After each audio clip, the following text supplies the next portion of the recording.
Hello friend, જય Shri Krishna. Finally હું છે ને ખજૂર લઈ જ આવી છું. પંડ્યાજી કહેતા છે હવે શિયાળો પતી જવાનો, ખજૂર પાક બનાવવાની કે નહીં. તો ચાલો આજે આપણે બનાવી દઈએ ખજૂર પાક. તો ચાલો રેસીપી જોઈએ. સૌથી પહેલાં મેં આ ખજૂર લઈ લીધા છે. આ ઈરાની ખજૂર છે, બહુ સરસ છે.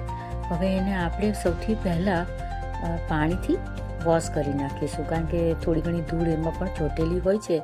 તો આ ખજૂરને આપણે 2 થી 3 પાણીથી ધોઈ નાખીશું.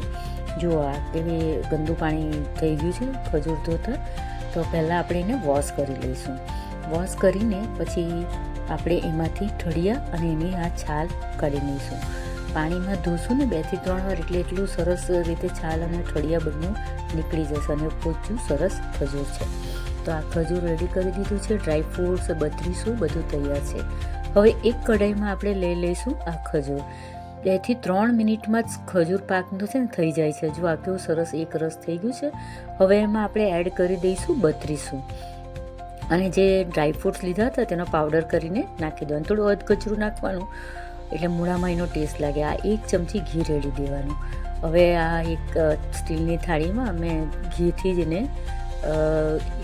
ગ્રીસ કરી લીધી છે. હવે એમાં આપણે આ ખજૂર પાક આ રીતે સરસ સ્પ્રેડ કરી દઈશું અને ઉપરથી નાખીશું આ ડ્રાયફ્રૂટનો પાવડર. થોડી જ વારમાં એ સરસ સ્ટેબલ થઈ જશે અને પછી આપણે આ રીતે કાતરા પાડીને આપણો ખજૂર પાક તૈયાર કરી નાખીશું. તો આ જુઓ કેવો સરસ, એકદમ સરસ ખજૂર પાક આપણો રેડી થઈ ગયો છે. હવે આપણે એને ખાઈ શકીએ છીએ. જો કેવો સરસ છે, પણ મને છે ને તે લાડવા વધારે ગમે.